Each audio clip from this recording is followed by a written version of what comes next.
వారు చెప్పిన తర్వాత మరి మన నెల్లూరు శ్రీనివాస దీక్షులు అనే గారిని వారిని ఇక్కడికి ఆహ్వానించి ఉన్నాం. వారు మొదటి నుంచి చూడంగానే మొట్టమొదటి గ్రామాలందరినీ కూర్చోబెట్టినప్పుడు చెప్పారు, మీరు ఇలా చేసుకోవాలి, బాలాలు నిర్మించుకోవాలి, ఇలా నిర్మాణం చేయాలి, మొత్తం సూచన చేశారు. వారి సూచనల మేరకు వారు ఎలా అయితే చెప్తున్నారో ఆ మేరకు అన్ని కూడా ఇక్కడ తయారైపోయింది. మరి 3 సంవత్సరాల కాలంలోని మరి దేవాలయం సంపూర్ణమైనటువంటి రీతిలోకి ఊహించిన రీతిలోకి దేవాలయం తయారైంది. మరి వైదిక కార్యం నిర్వహించడానికి కూడా ప్రత్యేకంగా వారినే ఇక్కడికి ప్రత్యేకంగా వారే వచ్చేసి శ్రద్ధగా మన గుడి మన పిల్లల్ని తీసుకొచ్చి చక్కగా చేస్తామని ఎలా చేస్తున్నారో మీరు ఎవరికి నేను చెప్పాల్సిన పని లేదు. మీరు 3 రోజులు కదలకుండా ఇక్కడ కూర్చుంటున్నారంటే అర్థమవుతుంది, ఎంత బాగా చేస్తున్న విషయం అర్థమవుతుంది. వారే ఇంకో సూచన చేశారు. మేము అన్నాం, ఇక్కడ కార్యక్రమం చేసేటప్పుడు ఏదైనా కొంచెం వ్యాఖ్యానం చేస్తే బాగుంటుంది, ఏ కార్యక్రమం ఏంటో తెలిస్తే బాగుంటుంది అంటే వారే సూచన చేశారు.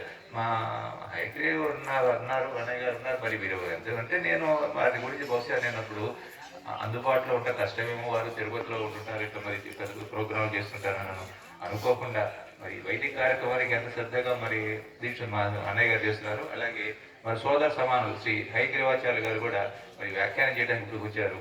భోజన ప్లేట్లు అన్ని వరుస వేయగానే మొట్టమొదటి స్వీట్ వేయగానే ఒకసారి ఆ చేతితో తీసుకొని 4 నోరు చూసుకుంటాం మనం, చేస్తున్నావా మరే రుచిగా ఉంది అంటాం. ఇప్పుడు వారు చేసిన ఇలాగే ఉంది. ఇప్పుడు ఆరంభమే ఒక చిన్న స్వీట్ ముక్క నోట్లో వేసుకుంటే ఎంత ఏముందో భోజన ప్లేట్ రాబోయే ప్లేట్ అంతా ఎంత బాగుంటుందో వెంటనే ఊహించుకుంటాం.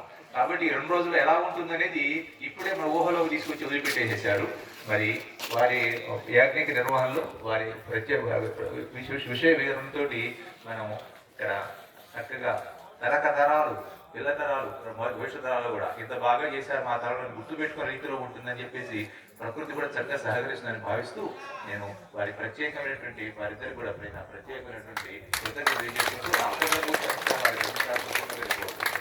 తర్వాత ఇంకొక ముఖ్య విషయం ఇప్పుడు ఓపెన్ చేయం ఒకసారి ఇక్కడ మరి ఇటువంటి కార్యక్రమాలు జరిగినప్పుడు మనం చెప్తుంటాం, మనం గీతం శ్రావ్యం నృత్యం దర్శయం చెప్పేసి మనం చెప్తూ ఉంటాం. మనం ఈ సీతారామచంద్ర దేవత పునఃప్రతిష్ఠ మహోత్సవంలో సంగీత కైకర్యం చేయడానికి శ్రీ వరాహలక్ష్మి నృసింహస్వామి వారి కొలువున్న సింహాచల క్షేత్రం నుంచి శ్రీ టిపి యశోదానందన్ గారు వారి బృందంతో వస్తున్నారు.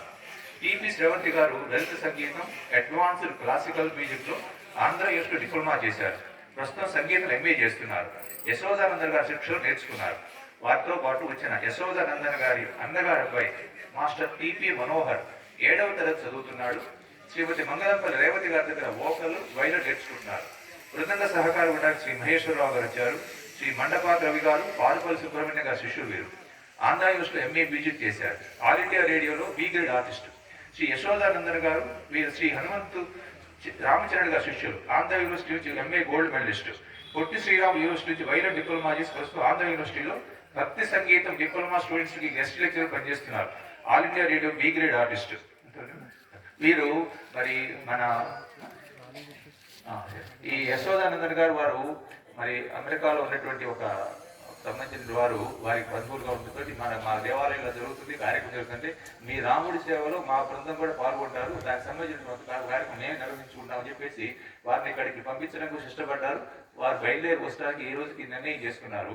మనం ఉండేటువంటి ఒక ఇక్కడ వైదిక కార్యక్రమం ఆటంకం కలగకూడదు కాబట్టి దీన్ని ఒక పని చేసుకుంటున్నాం. మనం 6కి మన వైదిక కార్యక్రమం ప్రారంభం కాబట్టి 4 నుంచి 6 మీరు 4 అంటే 1 నిమిషం 2కి వస్తారు కాబట్టి 4 నుంచి 6 వరకు ఇదే వేదికల దగ్గర ఈ కార్యక్రమం నిర్వహించుకుంటాం. 6 గంటల దగ్గర నుంచి మరి వైదిక కార్యక్రమం యాజ్ఞిక కార్యక్రమం దానికి సంబంధించిన వివరణ గారు కూడా శ్రీ హైగ్రీవ గారి ద్వారా మనకు జరుగుతుంది. కాబట్టి మీరు ఇక్కడ కూర్చొని అందరూ కూడా ఎప్పుడు మనకి అన్నయ్య గారు చెప్పినట్టుగా పెద్ద పెద్ద కార్యక్రమాలు చేసే వాళ్ళు మన దగ్గర రావడం చాలా అరుదుగా ఉంటుంది. ఎందుకంటే వాళ్ళకి టౌన్లో ముందు కనపడగానే మంచి రంగాచార్య మావ గారు చెప్పేవారు, ఒక ప్రోగ్రాం చేయాలంటే ఎదురుగా 100 మంది ఉంటే వచ్చే వాయిస్కి 1000 మందికి వచ్చే వాయిస్కి చాలా తేడా ఉంటుంది. కాబట్టి అట్లా ఎక్కువ మంది మన గ్యాదర్ అయిన టౌన్స్లో ఎక్కడైతే గ్యాదర్ అవుతారు కాబట్టి ఎక్కడ చోటు ఎక్కువ రెస్పాన్స్ చేసేవాళ్ళు. మన పల్లెటూరులోకి ఇటువంటి కార్యక్రమం చేయడానికి వచ్చేటువంటి వాళ్ళకి మనం అటువంటి అవకాశాన్ని సద్వినియోగం చేయవలసిందిగా సాయంత్రం 4 సమయంలో ఇక్కడికి వచ్చేసేసి ఆ సంగీత కార్యక్రమాన్ని దాంతోపాటు ఈ కార్యక్రమంలో కూడా పాల్గొనవలసిందిగా అందరికీ కూడా మరొకసారి విజ్ఞప్తి చేస్తూ ఇంతలో ముగిస్తున్నాం.